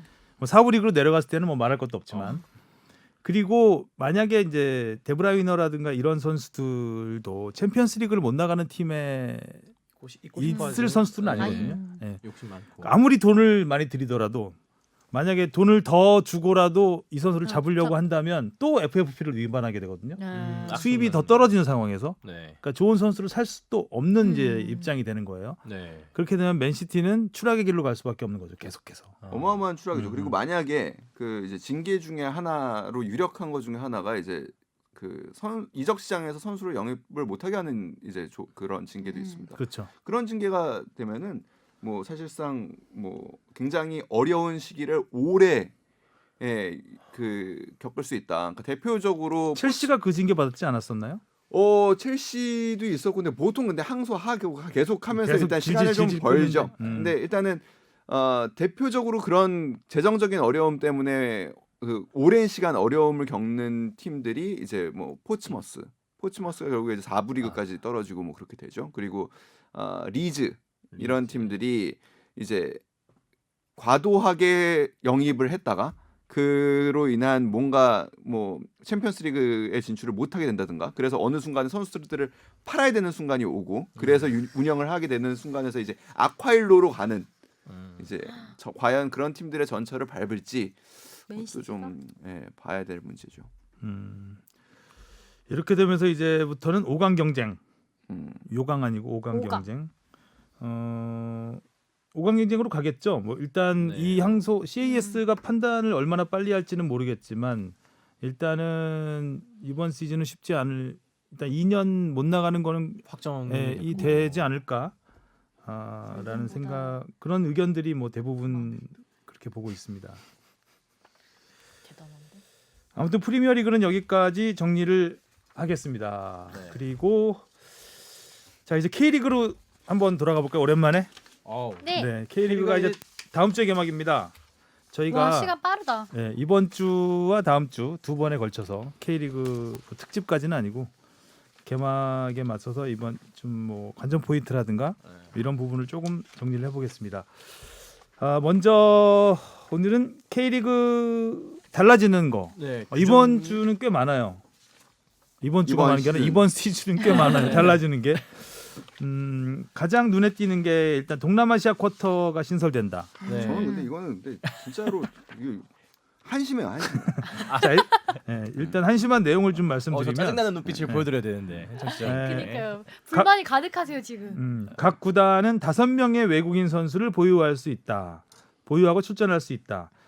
일단 국적 불문에서 3명, 네. 그리고 AFC 가맹국 1명 여기까지는 똑같고요. 기존이죠. 네. 그다음에 여기에 아세안 가맹국, 동남아시아 가맹국 1명을 보유할 수 있습니다. 콩푸엉이 떠오르네요. 의무인가요? 네? 의무인가요 이게? 아니요. 아, 아니요. 의무는 아니고. 대답하기도 싫으신 이정찬 기자 지금 얼굴이 완전 찌그러졌어. 네, 여기 미간이 딱 편식하는 아들. K리그에 좀 너무 상술이 보이는. 아 그렇죠? 그리고 이거 지금 뭐 바보 같은 짓이에요.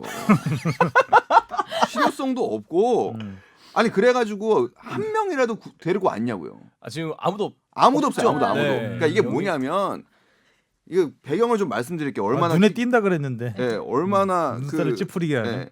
아니 이게 지난해에 꽁푸엉 때문에 그쵸. 만든 거예요. 이전 그쵸. 콩푸엉 지난해 반응이 꽁푸엉을 좋으니까. 했는데 그러니까 요맘때죠. 요맘때 했는데 막 기사가 막 나와요. 막 그 꽁푸엉 그러고 막 베트남 메시 왔다. 예, 아, 선수는 K리그 안 나오고 접목하자. 기사만 나왔어. 네. 계속. 아니 그리고 잘 안 뛰던데. 그 다음에 이제 문제가 뭐냐 그런 다음에 이제 K리그 개막을 하잖아요. 개막을 했는데 베트남 그 팬들이 엄청 경기장에 맞아요. 옵니다. 맞아요. 해적 방송 생기고 진짜 많이 해적 하더라. 방송이 생기는 게 가장 큰 문제예요. 그러니까 해적 방송이 생기면서 그 라이브 방송에 막 동접이 막 10,000명, 막 20,000명, 막 그 네. 수준을 넘어서서 막 가게 되고 막 서버가 다운되고 그럽니다. 그러니까 그때 5월쯤으로 제가 기억하는데 이사회에서 이거를 이제 얘기를 한 거예요. 우리 이제 그 시장 확대를 위해서 하자. 한참 그러고서 나오지도 못했고 제대로 꽁푸엉은 결국에 맞아. 그렇게 그렇죠. K리그를 떠버렸죠. 떠났고 맞아요. 떠났죠. 쓸 수가 없는 규정이에요, 솔직히. 그래서 저는 좀 음. 답답하고 한심하고 그렇습니다. 그래도 조금 긍정적으로 보면은 J리그에서는 또 나름 여기 아세안 가맹 국가에 있는 선수들이 잘 뛰고 있지 않나요? 뭐 너무 근데 긍정적으로 일본은요. 네. 그러니까 일본은 그 동남아시아를 나가 보시면 알겠지만 동남아시아 경제 그리고 문화에 일본이 엄청 깊숙이 침투해 있습니다.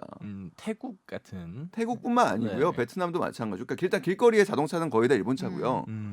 그러니까 그런 부분에서 그 정책적으로 어떻게 보면은 오랜 기간 이 다져온 그리고 그 단계를 밟아온 것들이에요. 근데 이거는 그러니까 뭐 긍정적으로 볼 수도 있습니다. 그러니까 지금 이렇게 열어놓고 언젠가 또 뭐 새로운 뭐 꽁푸엉 같은 선수가 또 나올 수도 있으니까요.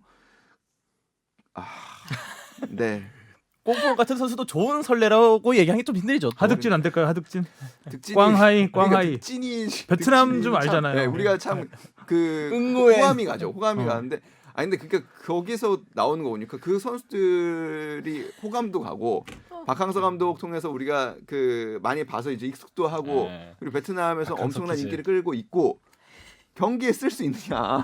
그러니까 그냥 동일한 선상에서 그냥 외국인으로서 쿼터를 잡아주기에는 사실 동일한 경쟁이 안 되니까 결국에는 이런 쿼터를 만드는 거거든요. 그럴 거면 그러니까 진짜로 뭐 이런 거를 만약에 해외 판매까지 생각을 한다면 우리 22세 의무 의무 출전 조항을 네. 넣듯이 의무를 넣어야 돼요. 그렇죠. 네. 그냥 경쟁을 하면은 쓸 수가 없어요. 그러니까 이런 유명무실한 쿼터제를 만들었을 뿐이다. 요거 때문에. 늦었어요. 그러니까 동남아 선수를 뽑을 때 외국인 쿼터 하나 없어지는 걸 막아주는 거죠. 네. 그러니까 마음껏 뽑아라. 그 정도. 편하게 그쵸. 뽑아라. 딱 그 그런 정도네요. 제도예요. 아, 그러니까 이제 꽁푸엉을 뽑으면 다른 외국인 선수 하나 자리가 쿼터가 없어지잖아요. 없어지니까. 되게 큰 그러니까 아시아 그러니까 보통 이제 아시아 가맹국이 보너스, 없어지는 거니까. 보너스. 그러니까 보통 이제 원 아시아 플러스 가맹국에서 네, 그렇죠. 뭐 서울은 알리바예프가 우즈벡 네. 그리고 뭐 호주 수비수 뭐 보통 많이 이제 선택하는 선택의 폭들이 아니면 뭐 일본 미드필더 뭐 이런 식으로 빈자리를 네. 세우는데 그거를 대체하기가 쉽지 않잖아요. 동남아시아 선수로. 그렇죠. 예. 그러니까 이제 하나를 더 둔 거예요. 그래서 좀 더 이렇게 동남아 시장도 개척해 보자. 근데 그런 그 우리 니즈에 맞는 선수를 고르기가 진짜 어렵습니다. 그래도 너무 긍정적으로 바라보나? 저는 한 2부 리그 정도면 어느 정도 그래도 긍정적으로는 그냥 혼자 있을 때 네, 바라보시고요. 알겠습니다. 자, 이종찬 기자의 그 분노로 시작을 시작을 분노로. 했는데, 자 그리고 또 하나 이 몸에 와닿는 규정 변경이 네. 경고 누적에 따른 출장 정지 이거는 기준이 바뀌었습니다. 경기에 이거는 큰 예, 영향을 주겠죠. 조금 더 리즈너블하게 바뀐 네, 것 같아요. 네. 기존 3회 경고 누적마다 한 한 경기 경기 출장 출장 정지였는데 이제부터는 음. 5번에 한 경기, 그리고 이후에 또 3번 받으면 또 한 경기, 그리고 이후에 2번 받으면 한 경기, 이렇게 해서 10번이 차게 되면 네. 추가로 제재를 하게 됩니다. 근데 음. 뭐 경고를 10번 이상 받는 선수가 그렇게 많지는 않죠. 음. 뭐 한 시즌에.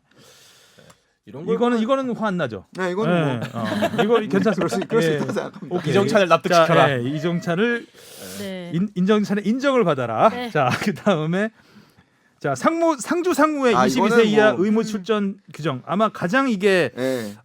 뭐 바람직한 규정이라고 네. 봐야 될까요? 그쵸, 가장 대표팀 좋은 것 경기력과 같기도 아주 직결할 수 네, 있는. 할만합니다 이거. 예, 그래서 오세훈, 전세진, 김보섭 김보섭 선수 등이 적용 대상입니다. 어린 선수들이 빨리 군대 갈 수 있게끔 해준 어떻게 보면 그런 그렇죠. 22세 이하 선수를 이제 상무까지 넓히면서 선발 한 명, 후보 한 명 이렇게 넣게 되죠. 아주 좋은 규정인 것 같고, 그다음에 아산 구단의 시민 구단 전환 및 K리그 2 참가. 네, 이것도 뭐 아주 대전 시티즌 창단과 함께 네. K리그 2의 아주 좋은 소식이고, 그렇죠. 그다음에 하이브리드 잔디 적용 허용. 허용. 네. 이거 적용 네, 되죠? 적용하면은 뭐 허용하는 네, 거죠. 네. 하이브리드 잔디가 요새는 이제 옛날에 인조 잔디라 그랬는데 사실 하이브리드 잔디도 뭐 어찌 보면 인조 잔디라고 볼 수 있어요. 근데 이제 그 요즘에는 인조 잔디 기술이 워낙 좋아져가지고 어떻게 보면은 하이브리드 잔디가 웬만한 떡 잔디보다는 훨씬 낫죠. 예. 그러니까 지금은 좀 많이 괜찮아졌는데 서울 월드컵 경기장 한때는 네. 되게 너무 안 좋았죠 진짜. 스틸케 감독 시절에 아우, 예. 해외파 선수들 오면 막 짜증을 내고 갔잖아요. 네. 구자철 선수가 네. 진짜 많이. 거기 네. 너무 관리가 네. 예, 근데 안타까워요. 최근에는 이제 많이 좀 보완이 됐는데, 그래서 차라리 그때 K리그 선수들 뛰게 하라 그랬어요. 그러니까 외국에서 적응이 돼 그 있으니. 좋은 잔디 뛰다 온 선수들은 이거 하면은 불안해서 드리블이 안 되는 거예요. 근데 그렇죠. K리그 선수들은 항상 뛰는 구장이니까 차라리 K리그 선수 뛰게 하는 게 진정한 낫겠다라는 홈구장. 얘기도 있었습니다. 진정한. 근데 여기 보면 단 인조잔디 함유 비율이 5% 미만이라고 적혀 있는데. 이거는 근데 그 하이브리드 잔디의 인증 기준입니다. 이게 근데 그 5%가 이게 균등하게 다 박혀 있는 건가요? 그럼 막 여기 일부 막 부분만 5%. 가에만 막 잠깐 막 이건 박혀 이 있고 그러는 건가요? 산업적으로 굉장히 중요한 부분이어서 그러니까 이게 연구가 굉장히 활발히 되고 있는 부분 중에 하나예요. 그래서 왜냐하면 전 세계가 유럽 같지 않습니다. 기후 환경이. 특히 우리나라 같은 경우에는 겨울에 잔디가 살 수가 없는 구조죠. 우리나라에서 잔디 관리를 제일 잘하시는 분들이 근무하는 곳이 골프장입니다. 네, 네. 맞아요. 골프장에서 잔디가 죽으면은 영업이 안 됩니다. 거기는. 그래서 그런데 잔디 관리 자체가 그러니까 양잔디라고 하죠. 이제 우리 그 잔디도 종류가 굉장히 많습니다. 양잔디도 그냥 양잔디 하나가 아니라 종류가 굉장히 많죠. 많은데 이 잔디들이 아무래도 도입 외래종이다 보니까 우리나라에서 잘 살지를 못해요. 추위를 못 견디는 예, 경우가 많죠. 예. 그리고 여름엔 또 너무 덥습니다. 그래서 네, 녹습니다. 기우고. 거의. 아. 예. 그리고 행사가 많습니다. 우리는 네. 축구 경기장을 축구의 용도로만 할 수가 없기 때문에 거기 위에 그 무거운 무대들이 설치되거나 사람들의 좌석이 설치되거나 이러면은 밟고. 죽습니다. 음. 그렇기 때문에 이제 우리는 하이브리드를 적용하고 그 도입하는 거는 어떻게 보면 필수입니다. 음. 저는 그렇게 보고요. 기술이 좀 더 발전돼야 되는 부분이고 지금 대한축구협회에서도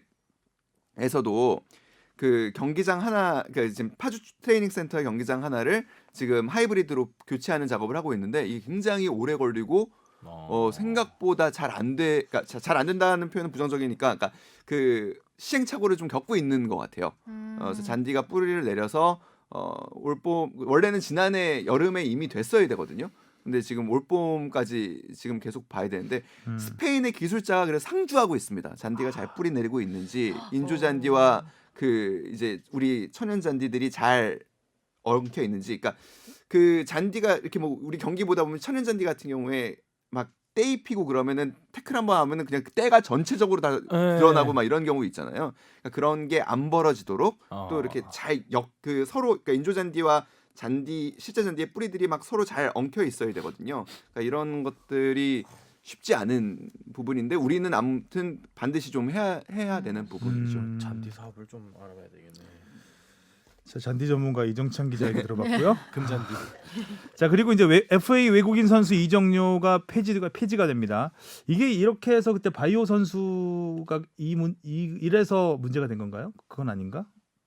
그 선수는 FA가 아니었던 것으로 제가 계약 기간이 끝난 거 아니었나요? 아니, 그러니까 재계약을 해야 되는 거 아니었나요? 아니, 그러니까 이적 과정, 그러니까 임대를 했고요. 임대를 해서 임대에서 임대 완전 계약을 완전 하는 이적. 과정이었구나. 예, 아, 예, 예. 맞습니다. 완전 맞습니다. 이적하려다가.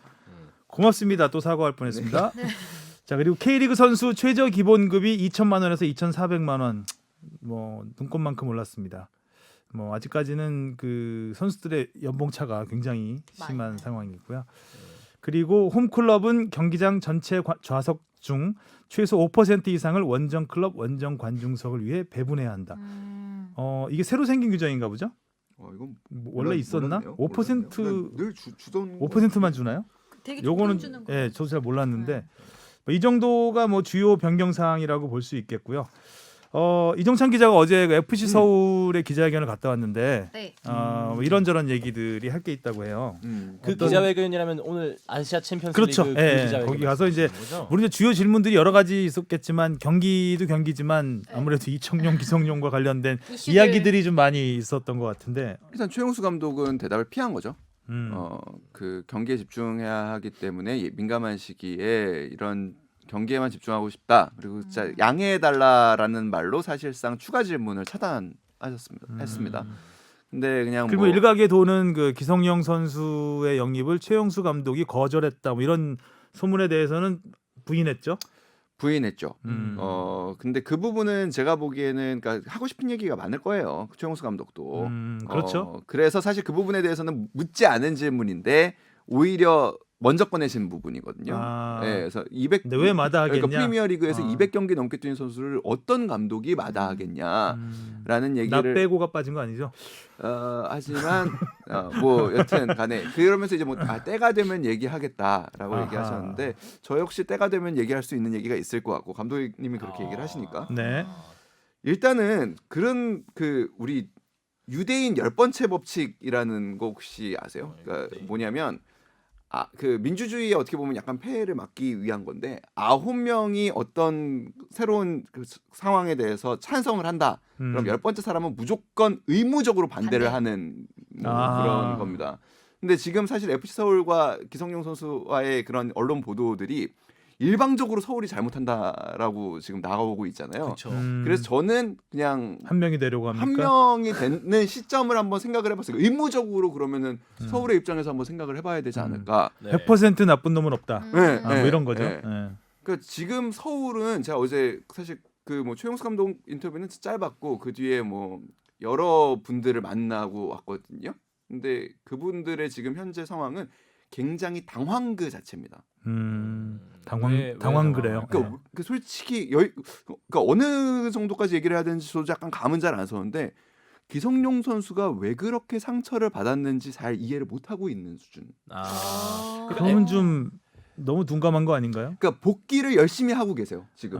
하긴 우리가 서울이 어떤 식으로 대응했는지를 정확히 모르니까. 네, 그래서 일단 그 과정에서 이야기하는 것이 그 뭐 보도에 나온 대로 뭐 우리가 굉장히 고자세로 협상에 임했다거나 뭐 막말을 했다거나 그다음에 뭐 3억, 4억, 5억 뭐 이런 터무니없는 금액을 제시했다라는 거는 8억이라고 그러지 않았나요? 뭐 돈- 제일 소문이? 처음에 막 그런 얘기했어요. 네. 1차로 뭐 3, 4억을 제시했는데 그러니까 그런 얘기가 있는데 그런 네. 거는 이제 결코 사실이 아니다라는 사실 얘기를 하긴 했어요. 음. 근데 그럼에도 불구하고 이런 얘기들이 지금 보도가 안 되고 있죠.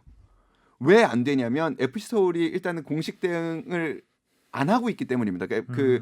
그 이유는 그 여전히 기성용 선수를 큰 자산으로 생각하고 있기 때문입니다. 사실은 이런 해명 과정에서 기성용 선수가 지금 자꾸 마음 다친다고 하고 플레이 자꾸 자기하고 플레이하지 말라고 하고 돈 플레이 위드미, 두나 플레이 위드미를 하니 트로스로 할 수 있다 그러고 그러니까 내가 하는 게 플레이인지 아닌지가 지금 일단 복귀가 안 되는 거예요. 서울은 지금. 아. 약간 얘가 삐쳤는데 왜 삐쳤는지를 모르겠어. 그러니까 이런 아니, 거죠. 우리가 그렇게 잘못했나? 음. 우리가 뭘 잘못했지? 어느 부분에서 얘가 서운했지? 이거를 음. 계속 복귀를 하는 과정이에요. 사실 당황한 상황에서. 음. 그렇기 때문에 이 상황에서 섣부른 언론 대응이 기성용 선수를 더 상처를 줄 수 있다라고 생각하고 대응을 못하는 지금 상황입니다. 그러니까 그렇게 보면은 그러니까 물론 저는 아까도 서두에 약간 좀 뭐 이렇게 얘기했듯이 의무적으로 일단 좀 서울의 편을 드는 시각에서 본다면 뭐 그렇게 볼 수도 있지 않을 제가 지금 말씀드린 대로 볼 수도 있지 않을까라는 부분을 좀 말씀을 드리는 거고요. 그래서 사실 지금 이청용 선수가 남아 있는데 굉장히 어려운 상황이에요. 그러니까 이거는 영입을 못하면 서울 입장에서는 굉장히 큰 위기에 놓이게 되거든요. 실제로 지난 제가 본 축덕에 나와서 제가 그런 얘기 했었는데 시즌권 판매 굉장히 잘 되고 다양하게 됐다라는 네. 얘기를 했는데 환불이 엄청나대요. 지금 네. 네. 제 돌아선 팬들이 작가님도 많죠. 네. 환불하셨대요. 네. 아, 진짜로? 네. 그 금액이 만만치가 않답니다. 그러니까 이게 모였을 때. 그런데 한 가지 궁금한 게 이청용 선수에 대한 그 위약금이 확실히 있나요? 지금 진행은 어떻게 되고 있냐면요. 네. 이청용 선수 같은 경우에는 보험과 계약 기간이 남아 있잖아요. 6월에 끝나죠. 예, 네. 그래서 3개월 정도가 남아 있는데, 그러니까 어떤 얘기가 오가냐면 이청용 선수가 자녀 연봉을 포기하고 보험과 계약을 해지해서 그 자유계약 취득, 그러니까 조건 프리에이전트를 취득한 뒤 이제 서울에 오는 뭐 예를 그러니까 그 K리그에 오는 이런 이야기들이 이제 오고 가는데 일단은 그 앞 단계들이 선행이 돼야 되는 거죠. 그 보험과의 계약이 먼저 만료가 돼야 이제 그 다음 단계를 할 수 있는 상황이어서 서울 입장에서는 아직은 이렇게 뭔가 스텝 한 발을 더 나아가기는 좀 어려운 지금 상황인데요. 그 위약금이라는 부분에 대해서도 그러니까 이게 참 그렇습니다. 그러니까 그 계약이라는 거는 모든 계약에는 비밀 유지 조항이 있고요. 그 어떤 부분에 대해서 있다 없다를 얘기를 하고 뭔가 이야기를 하고서 이렇게 하게 되면 진실 공방이 되고 결국엔 누군가는 플레이를 하게 돼 있는 부분. 그런데 기성용 선수 같은 경우는 이미 알려졌잖아요. 그러니까 비밀은 세라고 있는 건데. 그러니까요. 네. 이게 무조건 세죠. 사실 그럼. 무조건 셉니다. 리크스가 있잖아요. 예. 근데 그 서울 입장에서는 그 얘기도 해요. 그러니까 우리는 이 조항을 이용하려고 한 적이 없다라고 얘기를 해요. 그러니까 당연히 서울로 오는 것이고 서울에서 우리가 받아야 할 우리의 자산, 우리가 키워야 할 자산이라고 생각을 한다는 점에서 그러니까 다른 팀으로 갈 때 위약금 이런 거를 야, 너 다른 팀 가려면 위약금 내야 되는데 이런 식으로 그러니까 반응을 한 적이 없다는 게 일단은 서울 측의 생각입니다. 그냥 당연히 우리 선수라고 생각을 하고 있는 최소한의 부분이 약속이라 있는. 생각을 하고 뭐 선입금 개념인 건가? 그러니까 뭐 식당입니까? 소금하게. 그러니까 이게 나온 뭐 배경은 그러니까 이것도 이제 서울에서 나온 얘기는 아니고 이제 흔히 이제 알려진 부분인데 그 이적을 할 때 이적료의 일부를 지급을 하고 선수에게 그러니까 구단의 수익으로 들어온 이적료를 선수에게 일부를 돌려주고 그 금액의 2배. 그게 이제 기성용 선수 케이스죠. 네. 이게 위약금이라는 부분이에요. 그러니까 보상금이 아니고 위약금이라고 얘기를 할 수 있냐는 부분은 그렇게 준 부분 보통 위약금이라는 게 2배로 가는 거니까 이제 그렇게 이제 해석을 하는 거죠. 근데 이 부분에 대해서 일단 서울의 입장은 그렇습니다. 그러니까 지금 상황에서 언론 보도가 된 부분은 중에는 사실과 다른 부분이 있다. 그럼 여전히 이청용에 대한 영입을 염두에 두고 있다라고 봐도 될까요? 일단 프런트는 그렇습니다. 제가 보기엔. 울산이 먼저 얘기가 나왔잖아요. 네. 그렇죠. 울산은 적극적이죠. 그러니까 매끄럽진 않아요. 네. 네, 매끄럽진 않아요, 확실히.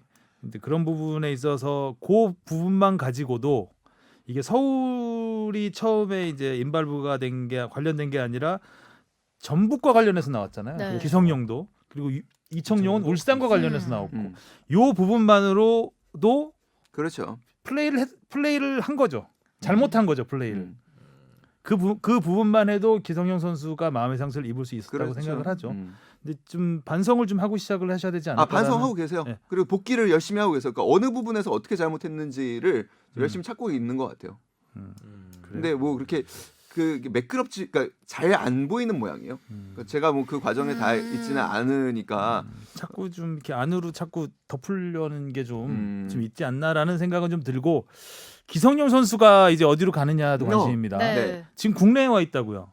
네, 아 그래요. 열심히 훈련하고 있더라고요. 근데 스페인 설도 있고 그래요. 스페인 설도. 네, 있고, 그거는 미국 이제 설도 그 있고. 이정찬 기자는 처음 얘기하는 거예요. 그러니까 어제 사실 저- 그 처음으로 이제 스페인 얘기를 들어서 어. 막 취재를 열심히 했거든요. 하성룡 기자하고. 그래서 뭐 열심히 맞춰서 뭐 오늘 나간다는 얘기 또 뭐 들어가지고 뭐 항공 편명도 막 조회해보고 막 그랬는데, 일단 스페인에 가게 될 경우 6월까지죠. 올 여름까지. 네. 그러니까 아주 짧은 기간 그 단발 계약을 하고 나갈 가능성이 있는 것 같아요.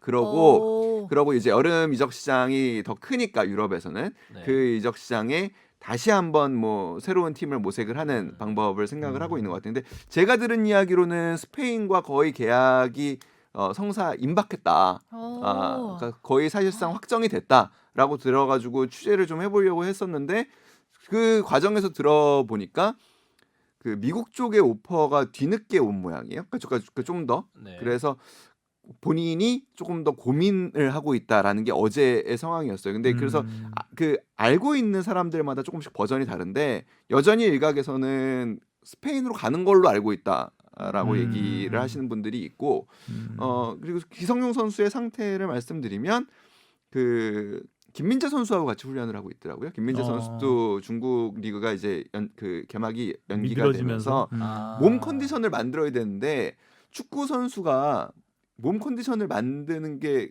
굉장히 어렵습니다. 특히 이렇게 기성용 선수도 마찬가지고 김민재 선수도 마찬가지고 오랫동안 실전 감각을 없었잖아요. 네, 그렇죠. 이런 경우에 이런 선수들의 몸 관리를 해주는 분야가 요즘 굉장히 또 그렇지. 급발전하고 있습니다. 그래서 단순한 피지컬 트레이닝이 아니라 민첩성과, 그러니까 경기를 사용할 때 하는 그런 훈련들이 굉장히, 그래서 몸 컨디션을 유지하는 훈련들이 굉장히 과학적으로 발달하고 있는데, 그러니까 그런 훈련을 현재 지금 서울 모처에서 하고 있고요. 몸 상태를 여쭤봤더니 지난 겨울 뉴캐슬에 있었던 때보다는 좋아졌고, 하지만 경기에 오래 뛰지 못했기 때문에 당연히 100%는 아닌 네. 상황이라고 합니다. FC 서울도 알고 있죠. 서울에 있는 거요? 예. 그럼요. 그러니까 더 이해가 안 간다는 거죠. 같이 지금 모여서 뭐 얘기를 해. 혼자서 지금 방 안에서 복귀를 할 게 아니라 직접 만나서. 예, 만나서 해야 된다. 뭐가 서운했니? 자기의 자산이라고 생각을 한다면 좀 더 적극적으로 해결을 할 수 있지 않을까. 그러면 그 기성용 선수와 그 서울의 그 협상이 계속 그 끊기지 않은 상황에서도 기성용 선수가 서울에 있었던 건가요? 그럼요. 네. 그렇다면 더더욱 좀 문제가 있는 거 아닌가요? 너무 조심스러우신 건가? 저는 이제 기성용은 영국에 있고 이제 에이전트를 통해서만 계속 연락이 되는, 그러니까 구단하고 이런 과정에서는 에이전트가 이제 중간에 여러 가지 옵션이 있잖아요. 네. 선수 뭐 바로 들은 말을 바로 전할 수도 있지만 조금 더 보태서 할 수도 있고 뭐 이제 약간의 그러니까 제가 보니까 그러니까 오해하고 이해를 제대로 못 하고 있는 부분도 많으세요. 그러니까 예를 들면 약간 에이전트가 중간에서 뭔가 좀 장난질을 좀 언론 플레이도 좀 하고 뭐 이런 게 있나 싶었어요. 그래서 기성용 선수와 직접 면대면으로 뭔가 안 되니까 그런 불협화음이 있었던 게 아닌가라고 생각을 했는데, 아니, 서울에 있는 걸 안다면 더더욱 이해가 안 가는 부분인데. 그러니까 예를 들면 그러니까 제가 볼 때 이런 부분이 조금 뜨악한 부분이긴 한데, 서울은 그러니까 전북 이런 그 설이 터졌잖아요. 그게 기성용 선수의 마음이 아닐 거라 생각해요. 아닐 거라 단정해요. 그러니까 기성용의 얘기를 못 들어본 거네 지금. 그렇죠? 그거를 그러니까 왜 확인을 왜 안 제대로 안 하죠? 했을까라는 생각도 좀 들긴 해요. 그러니까 궁금해서 집 앞으로 찾아갈 것 같은데. 그러니까요. 왜 말을 못해? 용기를 내야지. 왜 말을 못해. 저 남자가 내 남자다 왜 말을 못해. 결국에는 말을 안 해도 될 줄 알았어. 성룡아 보자. 넌 내 건 줄 알았어. 이렇게 하면 너 가질 수 있을 것 같지 않겠어? 못가지잖아 지금. 달라졌는데 8의 연인 아니었어요 원래? 이거 갑자기. 못가지잖아. 쪽으로 가버렸네. 그러네 서울에 계시는구나. 자 그렇군요. 이제 기성용 선수가 뭐 지금 일본 언론에서는 네. 일본도 뭐 일본은 끝났대요. 끝났죠. 얘기 네. 들어보니까 그러니까 그게 뭐냐면 그러니까 이건 뭐 좀 뭐 한데 아무튼 짧게. 예, 그 일본 내에서 그 반응이 좋지 않답니다. 그 말도 들은 것 같아요. 하긴 그 네. 세리머니를 기억하는 네. 사람이 있기 그렇죠. 때문에 네. 쉽사리 뭔 말인지 알겠네. 그럴 수 네. 있겠네. 뭔 말인지 네. 알겠어.